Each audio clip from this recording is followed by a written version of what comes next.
Here's a quick breakout of like all that gear that comes into play. As you can see here, I've got the Roland V60 HD switcher. I've got the cameras coming into it as SDI or HDMI inputs. You've got an HDMI monitor in view. And let me zoom out again here so I can just get the whole slide.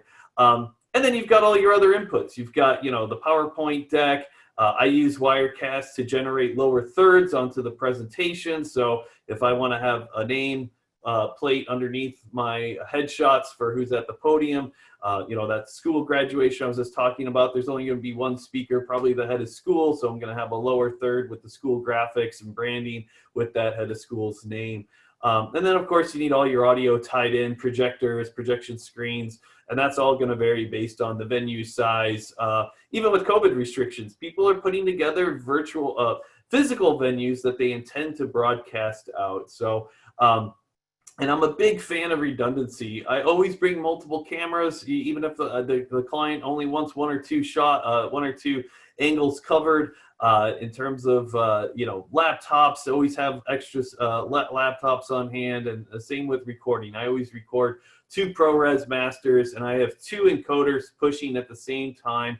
And I've part of what I've done on the media server installations that I use, I've programmed modules to do an auto failover. So if a primary goes down, the backup switches in right away, and it's usually only off by a frame or two. Most viewers wouldn't even know that there was a glitch that happened. Ideally, you have those on independent networks as well, so that my primary stream, like the school, is going to have a very fast fiber backbone that I'm going to be plugging into their LAN, and hopefully I would have a secondary connection as well on an independent network. So if they had a cable provider that was on a secondary network or something through a telco, that I could use my second encoder. If they wouldn't, then I would even put into the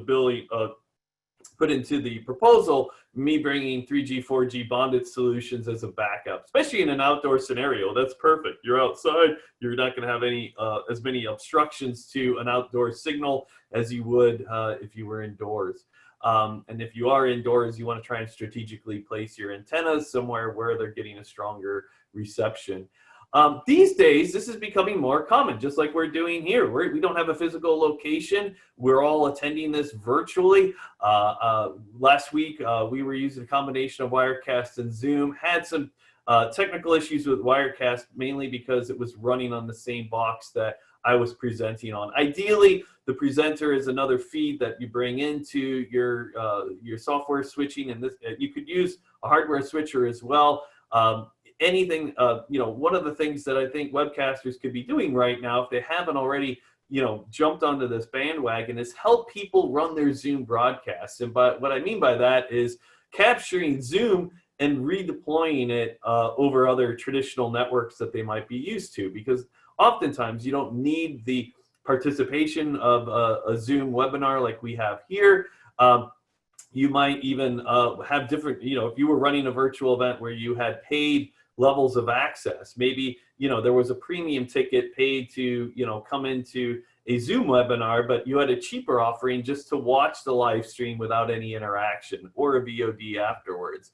And so this is a very common workflow now, where you're capturing a more professional input. I'm actually using a lot of these components right now. I'm using a Sony Z150 or a Z150 for my American friends. I forgot to mention, I'm broadcasting live from Salt Spring Island here in British Columbia, Canada. So I'm using this Z150 right now. That's the camera I'm on right here. I'm just using a webcam mic. I'm not using the Sony Lav that you see pictured here. And I'm pushing out over Zoom, as those connected devices. So Zoom is directly accessing the Blackmagic Design Ultra Studio Mini recorder there that's in this picture, and pushing out to this Zoom webinar.